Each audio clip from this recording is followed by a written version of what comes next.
કેમ છો મિત્ર? જય શ્રી કૃષ્ણ, સુપ્રભાત. આજે હું તમારી સમક્ષ એક નવો વિડીયો લઈને આવી છું. તમે અત્યાર સુધીના મારા વિડીયો જોયા, એને લાઈક કર્યા, એના માટે તમારો ખૂબ આભાર. મારા આ વિડીયોને પણ લાઈક, શેર અને સબસ્ક્રાઈબ કરવા વિનંતી. મિત્રો, આજે આપણે શ્રાદ્ધ પક્ષ વિશે વાત કરીશું. શ્રાદ્ધ પક્ષનું મહત્ત્વ શું છે? હિન્દુ ધર્મમાં શ્રાદ્ધ પક્ષ અથવા પિતૃપક્ષ એનો સમય ખૂબ જ ધાર્મિક અને આધ્યાત્મિક મહત્ત્વ ધરાવે છે. આ 15 દિવસનો સમયગાળો આપણા પૂર્વજો અને પિતૃઓને સમર્પિત હોય છે. આપણે આ શ્રાદ્ધનું કર્મ કરીને એમના ઋણમાંથી મુક્ત થઈએ છીએ. હિન્દુ શાસ્ત્ર મુજબ વ્યક્તિની ઉપર 3 પ્રકારના ઋણ હોય છે, જેમ કે દેવગણ, ઋષિગણ, ઋષિ ઋણ, દેવ ઋણ, ઋષિ ઋણ અને પિતૃ ઋણ. પિતૃ ઋણ એટલે આપણા માતા પિતા અને પૂર્વજો પ્રત્યેનું ઋણ. શ્રાદ્ધ પક્ષમાં આપણે એમની આત્માને તર્પણ, જળા અભિષેક, સંકલ્પ કરીને અને પિંડદાન આપીને એમના ઋણથી મુક્ત થવાનો પ્રયત્ન કરીએ છીએ. એવી માન્યતા છે મિત્રો કે આ કર્મથી પૂર્વજોની આત્માને શાંતિ મળે છે અને તેઓ સ્વર્ગલોકમાં સુખી રહે છે. આપણા હિન્દુ ધર્મની આ એક રીત છે અને જેણે આપણે બધા ખૂબ શ્રદ્ધા ભક્તિભાવપૂર્વક નિભાવીએ છીએ. બીજું કે પૂર્વજોની આત્માને શાંતિ અર્પણ એ કેવી રીતે કરવાનું? તો માન્યતા પ્રમાણે જે પૂર્વજોનું અકાળે અથવા અપૂર્ણ ઈચ્છાઓ સાથે અવસાન થયું હોય, એમની આત્મા ભૂમિ પર ભટકતી રહે છે એવી માન્યતા હોય છે. તો આ શ્રાદ્ધ કર્મ દ્વારા આપણે એમની અધૂરી ઈચ્છાઓ પૂરી કરીને એમની આત્માને મોક્ષ, મુક્તિ અને શાંતિ પ્રદાન કરીએ છીએ. હવે શ્રાદ્ધમાં બધાની પારિવારિક ફરજ શું અને એની પરંપરા આપણે કેમ નિભાવીએ છીએ એની વાત કરીએ તો શ્રાદ્ધ કરવું એક પારિવારિક ફરજ અને પવિત્ર પરંપરા તરીકે આપણે બધા એને જોઈએ છીએ. આ પ્રસંગ પરિવારના દરેક સભ્યને એકઠા કરે છે. યુવા પેઢીને પણ આ લોકો આશીર્વાદ આપે છે. એમને આપણે સાથે દરેક કુટુંબના સાથે જોડાઈને આપણે એમને પૂર્વજોની યાદ અપાવીએ છીએ. આ પરંપરા દરેક પેઢીની કડીઓને જોડતી રાખે છે અને પરિવારમાં એકતા અને સાંસ્કૃતિક વારસાનું સંરક્ષણ કરે છે. આજે દરેક કુટુંબમાં નાના બાળકોથી માંડીને વયોવૃદ્ધ લોકો છે. નાના બાળકોને આજની યુવા જનરેશનને ખબર નથી હોતી કે ખરેખર આનું ધાર્મિક મહત્ત્વ કેવું છે અને આપણા પૂર્વજો શું, કોણ, કેવા હતા. એમના વિશે વાતો કરવી જરૂરી છે મિત્રો. એમને જણાવવું જરૂરી છે. એમના આશીર્વાદ તો સદૈવ આપણી સાથે હોય છે જ, પણ આ નવી પેઢીને આપણા એ પૂર્વજના વારસાની યાદ અપાવીએ, એમના કર્મોનું જ્ઞાત કરાવીએ એમને કે એ લોકો થકી જ આપણું અસ્તિત્વ છે પૃથ્વી પર. એના માટે પણ આ કર્મ જરૂરી છે કે દરેક પરિવાર એકજૂટ થઈ આ શ્રાદ્ધ કર્મ કરે અને એનું મહત્ત્વ સમજાવે આવનારી પેઢીને. હવે મિત્ર, પૂર્વજોનો આશીર્વાદ પ્રાપ્ત કરવો આના થકી એ કેવી રીતે? તો એવી દ્રઢ માન્યતા છે કે સંતુષ્ટ પૂર્વજો પોતાના વંશજો ઉપર પ્રસન્ન થઈને સુખ, સમૃદ્ધિ, સ્વાસ્થ્ય અને શુભ આશીર્વાદ આપે છે. આ શ્રાદ્ધ પક્ષ અને એમની યોગ્ય ઉપાસના કરી કુટુંબને એમનો આશીર્વાદ અને સુરક્ષા પ્રાપ્ત થાય છે. મિત્રો, શ્રાદ્ધ કર્મ કરી આપણે એમને દિલથી યાદ કરીએ છીએ. એના માટે એમનો ખૂબ આશીર્વાદ આપણા પર હંમેશા રહે છે. હવે મિત્રો, આધ્યાત્મિક શુદ્ધિની વાત કરીએ આપણે તો આ સમયગાળો શોક અને સંસ્મરણોનો હોય છે. આપણે આપણા ગત પૂર્વજોને ખૂબ દિલથી યાદ કરીએ છીએ. એમની સાથે થયેલા આપણા સુખ દુઃખના બનાવો, સુખદ પળો બધું વાગોળીએ છીએ.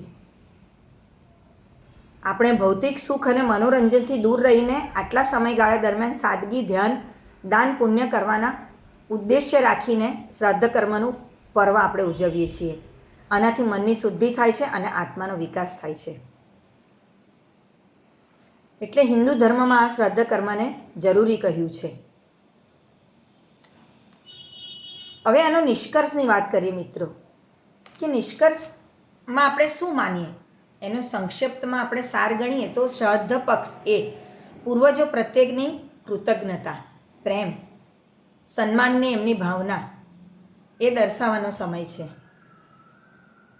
એ માત્ર એક રીત કે રિવાજ નથી, પરંતુ એક પવિત્ર કર્મ છે મિત્રો, જે આપણા અને આપણા પૂર્વજો એ બંનેની આત્મા વચ્ચેનો એક આધ્યાત્મિક સંબંધ મજબૂત કરે છે અને બંનેને શાંતિ અને મોક્ષના માર્ગે દોરી જાય છે.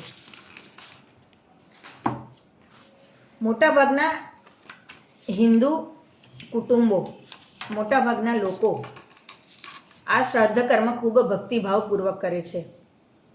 પવિત્ર નદીના તીર્થ સ્થાનો પર જઈને પણ ત્યાં પિંડદાન કરાવે છે અને બ્રાહ્મણો થકી પૂજા પણ કરાવે છે. બ્રાહ્મણને ઘરે બોલાવીને એમને જમાડીને પણ શ્રાદ્ધ પક્ષનું એક પવિત્ર કર્મ પૂરું કરે છે. હવે બધા લોકો કહે છે કે શ્રાદ્ધ ન કરવાથી આમ થાય તેમ થાય, પણ એક એવી માન્યતામાં બંધાઈ જવાની આપણે જરૂર નથી. એક ધાર્મિક કાર્ય છે મિત્રો.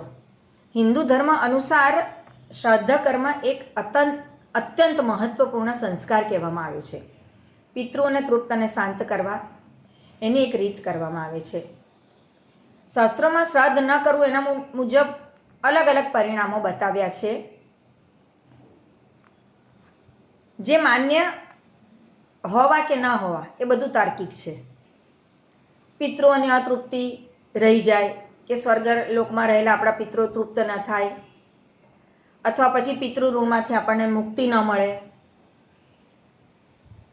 એટલે એ બધું યોગ્ય છે કે અયોગ્ય એને આપણે બહુ વિચારવાની જરૂર નથી મિત્રો.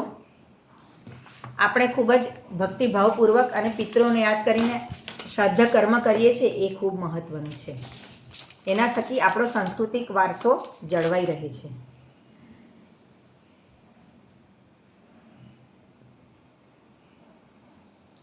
હવે આપણે ધાર્મિક અને કર્મફળની દ્રષ્ટિએ એને જોઈએ તો શ્રાદ્ધ એક પવિત્ર ધાર્મિક ફરજ ગણાય છે. એનો ત્યાગ કરવો એક ધાર્મિક દ્રષ્ટિએ પાપ ગણવામાં આવે છે, જેનો ભોગ ભવિષ્યમાં લોકોએ ભોગવવો પડે. એવું કશું હોતું નથી મિત્રો. દરેક જણ પોતાની શ્રદ્ધા અને ધાર્મિક ભાવ થકી આ કર્મ કરતો હોય છે. હવે એની સામાજિક પ્રતિષ્ઠામાં કે તમે ન કરો તો હાનિ થાય એવું નથી હોતું મિત્રો. કારણ કે દરેક મનુષ્યને પોતાના કર્મ અકર્મ, ધર્મ અધર્મ એનું ભાન હોય છે. કુટુંબની પ્રતિષ્ઠા પર આઘાત પહોંચવો કે આ વ્યક્તિએ શ્રાદ્ધ ન કર્યું એટલે આમ થશે તેમ થશે, એવું બધું બહુ મગજમાં વિચારવાની જરૂર નથી. ઘણીવાર એવા સંજોગો ઊભા થતા હોય છે કે માણસે કર્મ પૂરા ભાવથી ઈચ્છતો હોવા છતાંય ત્યાં હાજર ના હોય, એ કરી ના શકે. તો એનાથી કોઈ અઘટિત ઘટના ઘટે કે આશીર્વાદ ના મળે એવું બધું નથી હોતું. આપણા પિતૃનો હાથ સદાય આપણા સર પર રહેલો હોય છે. એમના આશીર્વાદ હંમેશા આપણી સાથે હોય છે. આ તો આપણે શ્રાદ્ધ પક્ષમાં એમને યાદ કરીને એક આપણું કર્મ નિભાવીએ છીએ. એમના પ્રત્યેનો આદર સત્કાર ભાવ આપણે પ્રકટ કરીએ છીએ. આધુનિક સમયમાં ઘણા લોકો આ બધું નિયમિત રીતે નહીં પણ કોઈ વિશેષ અવસરે કે પિતૃપક્ષમાં કે એમની તિથિએ કરતા હોય છે. પૂર્વજોના નામે કરેલું દાન, સત્કર્મ, સારા આચરણથી પણ એમને શાંતિ મળતી હોય છે મિત્ર. જો કોઈ કારણસર આપણે એ સમયે શ્રાદ્ધ પક્ષમાં શ્રાદ્ધ કર્મ ન કરી શકીએ તો પણ ભગવાનનું સ્મરણ, ગીતા પાઠ અથવા પિતૃઓના નામે થોડું દાન પુણ્ય કરીએ તો પણ એ શુભ અને ફળદાયી માનવામાં આવે છે. તો મિત્રો, મારી માન્યતા તો એવી છે કે આપણે આપણા દાદા પરદાદા, આપણી દાદીમાં, પરદાદીમાં, આપણા પૂર્વજો દરેકને યાદ કરી અને આ શ્રાદ્ધ પક્ષ ખૂબ સારી રીતે નિભાવીએ અને એમના નામે પાઠ, ભજન, સંસ્મરણ બધું કરી અને સાથે બેસીને કુટુંબમાં એકતા જળવાય એ રીતે એમને પિતૃ તર્પણ કરીએ, કાગવાસ નાખીએ, બધા ભેગા થઈને ખીર, દૂધપાક, પૂરીનું ભોજન જમે, બ્રાહ્મણને જમાડે અને ખૂબ ભક્તિભાવથી આ શ્રાદ્ધનું તર્પણ વિધિ કરે એવી ભાવના સાથે હું મારો વિડીયો સમાપ્ત કરું છું. મારી સાથે જોડાઈ રહેવા બદલ આપ સર્વેનો ખૂબ આભાર. મારી ચેનલને સબસ્ક્રાઈબ કરવા વિનંતી. જય શ્રી કૃષ્ણ. ઓમ નમઃ શિવાય. વિષ્ણવે નમઃ.